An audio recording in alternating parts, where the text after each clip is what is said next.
Essen Studio Créatif présente Paroles d'Archange. Une lecture des textes sacrés de la Bible essénienne. Lu par Stéphane Despouille. Nous vous souhaitons une bonne écoute.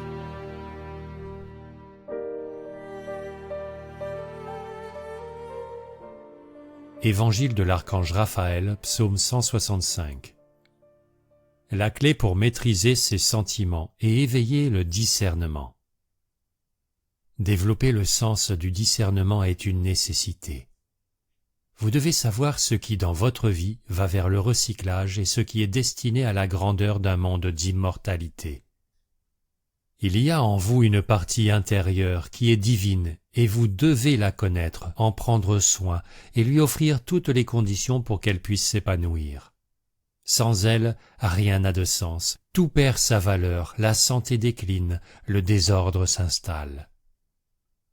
Ce qui est mortel doit être au service de ce qui chemine vers l'immortalité. Alors le bon ordre est maintenu et tout dans la vie peut gagner un sens supérieur. Le juste discernement vous enseignera comment vivre. Il vous montrera comment manger, respirer et penser, non pas seulement pour nourrir le corps ou les sens subtils, mais également pour faire grandir ce qui est immortel. Le corps physique est une première porte qui permet d'établir un contact et de tisser des relations avec le monde physique.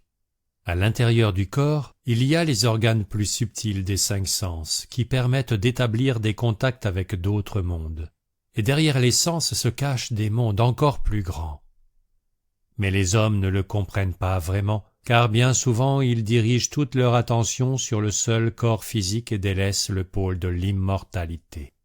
Par exemple, le sens du goût, qui est lié à l'activité de la parole, est bien souvent sous-estimé. Lorsque l'homme goûte la nourriture, cela éveille en lui des sentiments.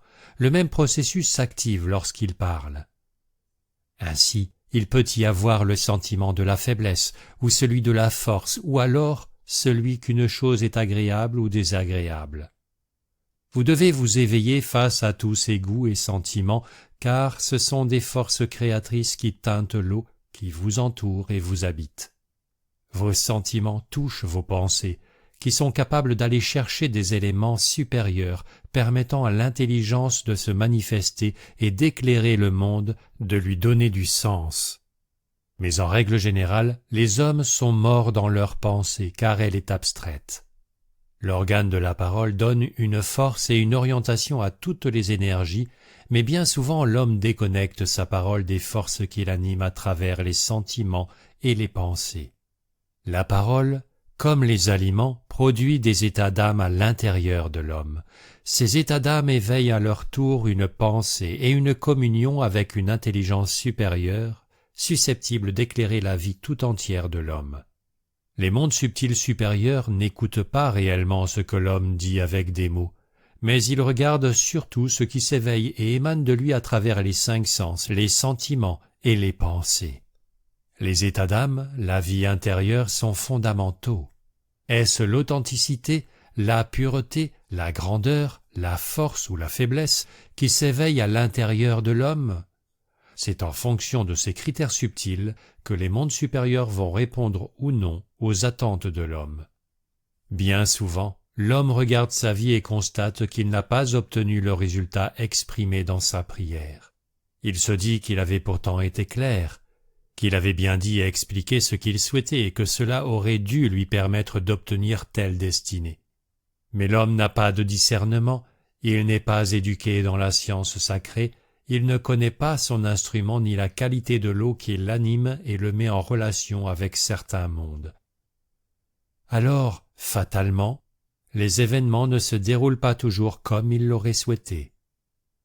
L'homme est inconscient de l'eau qui anime sa vie intérieure et sa pensée est abstraite. Ainsi, lorsqu'il mange ou parle, rien ne peut éveiller sa vie intérieure, son âme, pour l'unir à une vérité supérieure immortelle. Ses paroles et sa vie sont vaines. Elles n'entrent même pas en lui, mais demeurent juste à la superficie de son être. Ce n'est pas lui qui décide de sa vie extérieure et intérieure. Il est sans cesse vécu par des sentiments, des sensations, des perceptions, des désirs, des besoins, des envies, des habitudes mentales, émotionnelles, physiques, qui ne viennent pas de son être immortel. Il n'y a donc pas de grandeur ni de vérité dans sa vie. Qu'il le veuille ou non, l'homme vit sans cesse avec des sentiments, des émotions, des sensations, des perceptions qui engendrent tout un monde en lui et autour de lui, une ambiance, une atmosphère qui sont visibles devant les mondes subtils et qu'il est impossible à l'homme de cacher. En fonction de ce que l'homme émane de lui à travers ses sens, sa vie intérieure, son âme, il y a un monde, un ciel qui s'approche de lui par la loi des affinités. C'est comme lorsque vous vous regardez dans un miroir, vous y voyez votre reflet.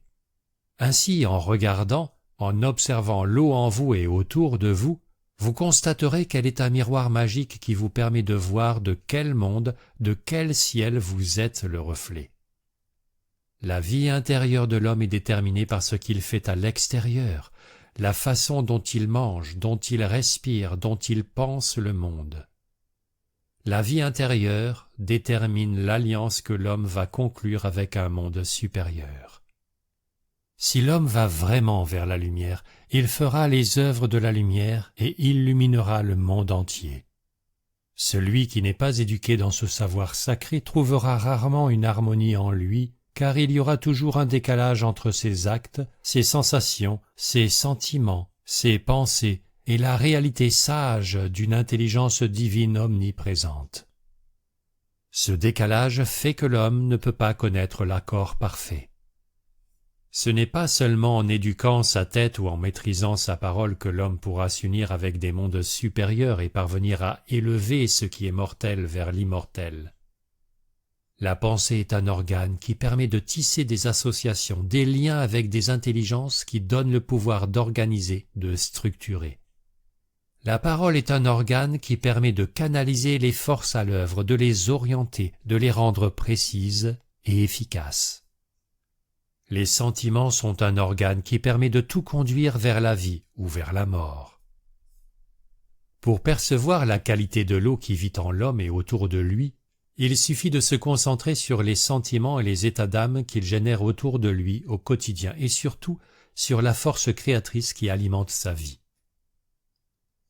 Si l'homme est submergé par des sentiments qu'il ne contrôle pas ou qui ne sont pas en accord avec ce qu'il veut vivre, il est évident qu'il y a un grand besoin de discernement et qu'il doit faire sans tarder le point sur sa vie de façon à reprendre les rênes de son être. Les états d'âme non clarifiés conduisent fatalement l'homme vers une eau mouvante et trouble, dans une psychologie qui fera que rien de concret ne pourra se manifester dans sa vie. Les sentiments sont semblables à la force qui dirige les chevaux d'un attelage. Il est évident qu'ils doivent être sous contrôle et placés dans la méditation, car ils peuvent éveiller la beauté, la grandeur, la confiance, mais aussi le désespoir et la peur. Lorsqu'un cheval commence à être animé par des sentiments destructeurs, le comportement qui s'ensuit devient incontrôlable. Ni lui, ni son cavalier ne connaîtront la sérénité, la destination du voyage et sa finalité. Cultivez le discernement. Apprenez à regarder le miroir de votre vie en vous approchant de l'eau en vous et autour de vous. Faites en sorte que vos états d'âme ne soient pas des obstacles, mais qu'ils deviennent des alliés.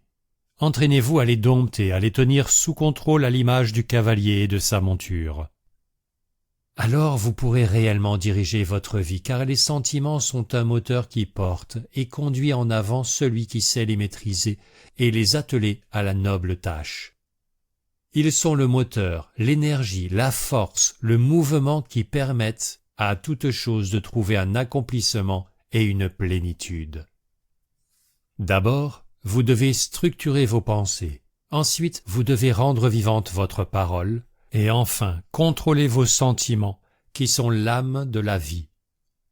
Ce sont les sentiments incontrôlés qui ont bien souvent perdu l'humanité, la conduisant à accomplir des actes de folie indignes du monde divin et de son intelligence bonne et vraie. Alors, développez cet organe des sentiments à travers le sens du goût. Cultivez cette intelligence, cette sagesse qui consiste à observer l'eau du lac de votre âme et à regarder dans son miroir ce qui se passe dans votre vie, et vous finirez par savoir réellement qui vous êtes. Olivier Manitara demanda alors à l'archange Gabriel. « Père Gabriel, existe-t-il une méthode particulière pour regarder dans cette eau magique qui se trouve en nous et autour de nous ?» L'archange Gabriel répondit. « La méditation est une vertu fondamentale. C'est un art de vivre. Vous devez développer un art de vivre essénien qui sera fondé sur l'observation consciente et la méditation. Cet état d'être de méditation qui permet la vigilance et la conscience peut être éveillé grâce à l'étude, la dévotion, le rite et l'œuvre. Ainsi, vous n'accepterez pas que ce qui n'est pas bon entre en vous et salisse votre eau. Vous saurez maintenir à l'extérieur de vous ce qui apporte la maladie. Un sentiment négatif peut s'approcher de vous et même vous toucher, mais vous devez en être conscient et ne pas le laisser envahir tout l'espace de votre vie. L'homme non éduqué se laisse totalement envahir, submerger, possédé par ces mondes des sentiments sans même en être conscient. Parfois il aime et parfois il déteste, mais dans les deux cas, il est passif et ne contrôle rien. Qu'il aime ou non, l'homme veut demeurer dans ces mondes de déséquilibre car cela lui donne le sentiment d'être vivant, d'exister. Le monde des sentiments est fusionnel, il est palpable, vivant, chaud ou froid. Il a une texture tellement proche de l'homme que celui-ci le comprend naturellement, mais il ne le voit pas et ne l'analyse pas. En fait, l'homme vit ce monde et se sent exister en lui. C'est pourquoi il l'accepte, le subit et se laisse bien souvent emporter par la vie. Vous devez vous rééduquer pour apprendre à maîtriser ce monde, à le domestiquer afin de le conduire vers le miroir de la réalité. Travaillez avec les psaumes des archanges et observez ce qui se passe en vous lorsque vous vous confrontez avec la réalité d'une intelligence supérieure. Faites en sorte que vos sentiments soient en harmonie avec le texte que vous prononcez et qu'ils le reflètent exactement. Ainsi vous guérirez vos sentiments et permettrez à ce qui est noble de grandir en vous. Si vous parvenez par votre pratique à donner une belle âme aux psaumes, les psaumes reflèteront pour vous un monde supérieur qui vous guidera dans la réalité de votre vie quotidienne. Pour les générations futures, je vous demande de reprendre vos vies en main et de devenir des maîtres du monde des sentiments au nom des psaumes des archanges, de la ronde des archanges et de la nation essénienne. Faites cela, et vous serez capable de diriger ce monde, alors qu'aujourd'hui vous n'en êtes pas les maîtres, ni en vous, ni à l'extérieur de vous. Alors reprenez vos vies en main et reconquérez ce territoire au nom de la lumière des psaumes.